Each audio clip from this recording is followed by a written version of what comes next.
اعوذ باللہ من الشیطان الرجیم بسم اللہ الرحمن الرحیم یوم یجمع اللہ الرسل، قیامت کے دن اللہ تعالی جمع کرے گا رسولوں کو، فیقول ماذا اجبتم، اور پھر ان سے پوچھے گا کہ تمہیں کیا جواب ملا تھا۔ یعنی اس میں امپلائیڈ ہے جب ہم نے تمہیں اپنا نمائندہ بنا کر دنیا میں بھیجا اور تم نے دعوت حق اپنی امت تک پہنچائی تو اس کے جواب میں امت نے کیا رسپانس کیا تھا۔ حالانکہ اللہ تعالیٰ کو پتا ہے کہ کیا جواب ملا ہے پیغمبروں کے ماننے والوں کی طرف سے۔ بعض لوگوں نے دعوت قبول کر لی، اکثریت نے انکار کیا۔ اس کے باوجود اللہ تعالیٰ رسولوں سے پوچھ رہا ہے کہ بتاؤ جب تم نے میری بات لوگوں میں کی تو لوگوں نے جواب میں کیا کہا۔ اچھا، اس سے یہ بات بھی پتہ چلی کہ رسول بھی اکاؤنٹیبل ہیں اللہ کی بارگاہ میں۔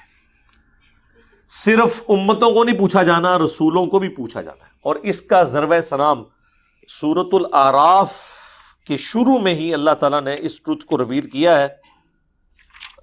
ظاہر ہے کہ یہ وہ آیات ہیں جو بعض لوگوں کے لیے ہضم کرنا مشکل ہو جاتی ہیں، چونکہ وہ پیغمبروں کو آلموسٹ منی گاڈ ہی مان رہے ہوتے ہیں دنیا میں۔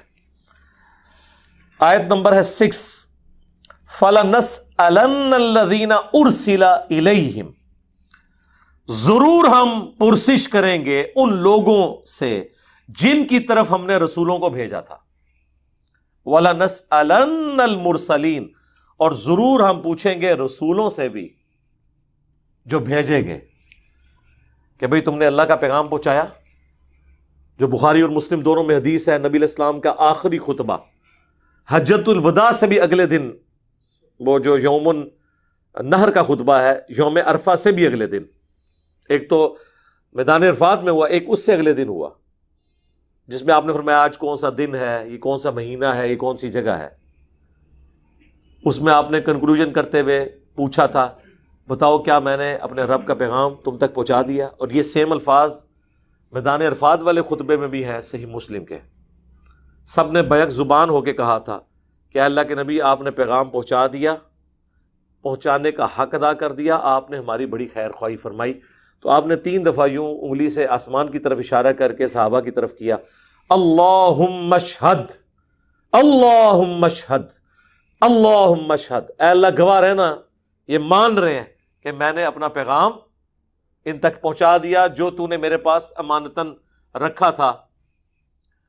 اور پھر آپ نے فرمایا کہ اب تمہاری ذمہ داری ہے، جو لوگ یہاں پہ موجود ہیں میری اس دعوت کو ان لوگوں تک پہنچا دیں جو یہاں پہ موجود نہیں۔ اور بعض اوقات جن کو بات پہنچائی جا رہی ہوتی ہے وہ زیادہ یاد رکھنے والے ہوتے ہیں بنسبت ان کے جو بات پہنچانے والے ہوتے ہیں، اور یہ بات صحیح ثابت ہوئی۔ اکثر اسلام کے دائی جو ہیں وہ آپ کو عجمی نظر آئیں گے بعد میں، صحابہ تابعین کے دور کے بعد۔ حدیث کی جتنی کتابیں آپ کو نظر آ رہی ہیں ان میں سے کوئی بھی عربی نہیں ہے۔ امام بخاری رشیا کے تھے، امام مسلم ایران کے تھے، نیشا پور کے، امام ترمذی اور ابو داؤد افغانستان کے رہنے والے تھے۔ آپ اندازہ لگائیں کہاں کہاں سے اٹھ کے گئے اور اللہ تعالیٰ نے کیا دعوت قبول کی، ان کی محنتیں قبول کی۔ آج سعودی عرب کے چینل کے اوپر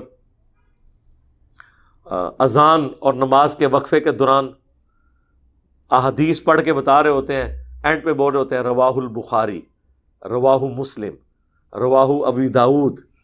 تو وہ ان میں سے کوئی بھی عربی نہیں ہے۔ پیغام عرب میں آیا، کسٹوڈین اللہ نے الٹیمیٹلی اجمیوں کو بنا دیا۔ آج بھی دنیا میں 80% مسلمان نان عربی ہیں، 20% عربک ہیں۔ وما ارسلناک الا کافۃ للناس بشیرا ونذیرا، اے نبی ہم نے آپ کو نہیں بھیجا مگر پوری انسانیت کے لیے ڈر سنانے والا اور خوشخبری دینے والا۔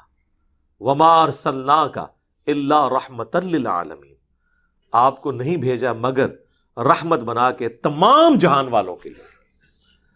تو رسولوں سے اللہ تعالیٰ پوچھے گا بتاؤ تمہیں کیا جواب ملا تھا؟ اللہ اکبر، قالوا لا علم لنا انک انت علام الغیوب۔ اللہ کا روب دیکھیں کہ رسول جواب دے رہے ہیں کہ یہ اللہ ہمیں نہیں پتا، بے شک تو سارے غیب کا جاننے والا ہے. میرا خیال ہے ہم تو ہوں تو ہم کہیں یا اللہ یہ کیا تیری خاطر، یہ کیا تجھے پتا ہے کہ یہ ہوا. لیکن پیغمبروں کو پتا ہے کہ آج اللہ جلال میں ہے، تو سب سے آسان جواب یہ ہے کہ اس کے سامنے عاجزی کے کلمات بولے جائیں کہ اے اللہ ہمیں کچھ معلوم نہیں. حالانکہ انہیں معلوم تو ہے. کیا پیغمبروں کو جو دنیا میں تکالیف اٹھانی پڑی دین کی خاطر، کیا وہ بھول چکے ہوں گے؟ سب کچھ یاد ہوگا. لیکن اللہ تعالیٰ کا رو بھی ایسا ہے کہ وہ کہیں گے اے اللہ ہمیں کچھ معلوم نہیں، بے شک تو سارے غیب کا جاننے والا ہے، تیرے تو علم میں ہے. اس کانٹیکسٹ میں کئی ایک آیات ہیں قرآن حکیم میں، اور اس میں ایک ضربہ سنام آپ سمجھ لیں، ایپیکس اور چوٹی، وہ سورہ آل عمران کی آیت نمبر ہے، سورۃ النساء کی آیت نمبر 41. فَكَيْفَ إِذَا جِئْنَا مِن كُلِّ أُمَّةٍ بِشَهِيدٍ، وہ وقت کیسا ہوگا کہ جب ہم ہر امت میں سے ایک گواہ کو اٹھائیں گے، یعنی وقت کے پیغمبر کو، کہ گواہی دے یا تو اپنے ماننے والوں کے حق میں یا ان کے خلاف.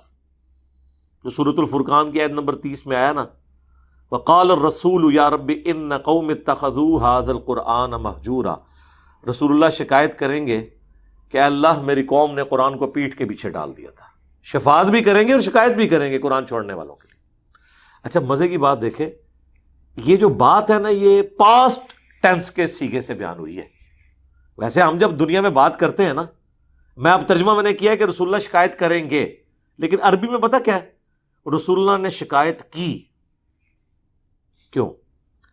عربی زبان میں کسی چیز کو ڈیفینیٹ ثابت کرنے کے لیے ماضی کے قصے میں بیان کیا جاتا ہے کہ جیسے ماضی میں کوئی واقعہ ہو چکا نا تو وہ تو کنفرم ہے کہ ہوا ہے.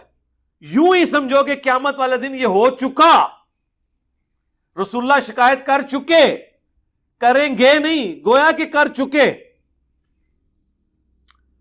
تو وہ وقت کیسا ہوگا کہ جب ہم ہر امت میں سے ایک گواہ کو اٹھائیں گے، وَجِئْنَا بِكَ عَلَىٰ هَٰؤُلَاءِ شَهِيدًا، اور اے نبی آپ کو اپنی امت کے بارے میں ہم آپ کو گواہ بنا کر اٹھائیں گے.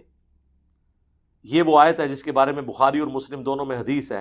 عبداللہ ابن مسعود کہتے ہیں کہ ایک دن نبی علیہ السلام ممبر پہ تشریف فرما تھے، آپ نے مجھے کہا کہ عبداللہ آؤ مجھے قرآن سناؤ. میں نے عرض کیا اللہ کے رسول، قرآن تو آپ پہ نازل ہوا ہے، میں آپ کو قرآن سناؤں؟ تو آپ نے فرمایا مجھے دوسروں سے سن کر لطف آتا ہے. تو کہتے ہیں میں نے سورہ النساء کی تلاوت شروع کی. جب میں اس 41 نمبر آیت پہ پہنچا نا کہ وہ وقت کیسا ہوگا کہ جب ہم ہر امت میں سے ایک گواہ کو اٹھائیں گے، اور اے نبی تمہیں اٹھائیں گے اپنی قوم کے خلاف، اپنی امت کے خلاف، یا ان کے حق میں گواہی دینے کے لیے. تو رسول اللہ صلی اللہ علیہ وسلم نے فرمایا عبداللہ بس کرو، عبداللہ بس کرو. کہتے ہیں میں نے جب نگاہ اٹھا کے دیکھا تو رسول اللہ کی آنکھوں سے آنسو روا تھے کہ مجھے اپنی امت کے خلاف گواہی دینی پڑے گی. اچھا نبی علیہ السلام پریشان ہے کہ مجھے امت کے خلاف گواہی دینی پڑے گی ان کے برے کرتوتوں کی وجہ سے، اور امت خوش ہے کہ جو کچھ بھی ہے تیرے محبوب کی امت سے ہے. ویسے تو نبی علیہ السلام کو بھی خوش ہونا چاہیے نا، اگر جنت کی گارنٹی پوری امت کو مل چکی ہے تو پھر رونے والی تو بات ہی کوئی نہیں ہے. اور یہ خوشی کے آنسو نہیں ہے، کیونکہ انہوں نے کیا کہا؟ عبداللہ بس کرو. یہ کس وقت کہا جاتا ہے کہ انسان کا دل اس وقت پسیجا ہوا ہو کہ مجھے کیا کرنا پڑے گا، ورنہ تو کہنا سبحان اللہ ایک بار پھر پڑھ، میری امت بخشی گئی، میرے خوشی دے آنسو ہون گے. نہیں، یہ خوشی کے آنسو نہیں تھے، بلکہ اس پریشانی کے تھے کہ اکثر امت جہنم میں جانے والی ہے، والعیاذ باللہ تعالی. وَلَقَدْ ذَرَأْنَا لِجَهَنَّمَ كَثِيرًا مِّنَ الْجِنِّ وَالْإِنسِ، انسانوں اور جنوں کی اکثریت پیدا ہی دوزخ کے لیے ہوئی ہے. لیکن اللہ نے فرمایا یہ ہمارا ظلم نہیں ہے، ہم نے انہیں عقل دی تھی، دل دیے تھے سوچتے نہیں، آنکھیں دی تھی دیکھتے نہیں، کان دیے تھے سنتے نہیں، یعنی جیسا سننا چاہیے عبرت والا. اولئک کالانعام بل ہم اضل، یہ چوپایوں کی مانند ہے بلکہ اس سے بھی گئے گزرے. اچھا اللہ کے نبی علیہ السلام کو اس سینسٹیوٹی کا پتہ تھا. صحیح مسلم میں حدیث ہے قیامت کے دن جسے اس کے عمل نے پیچھے چھوڑ دیا اس کی نسبت اور نسب اسے آگے نہیں لے کے جا سکتا. یعنی کہ میں فلاں بڑے کا بیٹا ہوں. اور پھر بخاری اور مسلم دونوں میں حدیث ہے اے میری بیٹی فاطمہ میرے مال سے جو کچھ لینا ہے دنیا میں لے لے، اگر تو اللہ کے حضور پکڑی گئی میں تیرے کچھ کام نہیں آؤں گا۔ اے نبی کے چچا عباس بن عبد المطلب، اپنے بھتیجے سے جو کچھ دنیا میں لینا لے لو، آخرت میں اگر پکڑے گئے میں تمہارے کچھ کام نہیں آؤں گا۔ اے نبی کی پھوپھی صفیہ، مجھ سے جو کچھ لینا ہے دنیا میں لے لو، آخرت میں اللہ کے حضور پکڑی گئی تو میں کچھ کام نہیں آؤں گا۔ اور یہ حدیث بخاری مسلم دونوں میں اس آیت کے کانٹیکسٹ میں، جب قرآن پاک میں اللہ تعالیٰ کی طرف سے نبی علیہ السلام کو حکم ہوا کہ اپنے قریبی رشتہ داروں کو آپ ڈر سنا دیں۔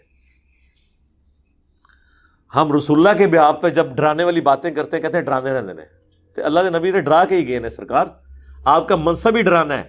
خوشخبری اس کے لیے ہے جو ڈرنے کے بعد بندے کا بچہ بن جائے تو اس کے لیے خوشخبری ہے، ورنہ آپ کا جو پرائمری جو ہے وہ انذار ہے۔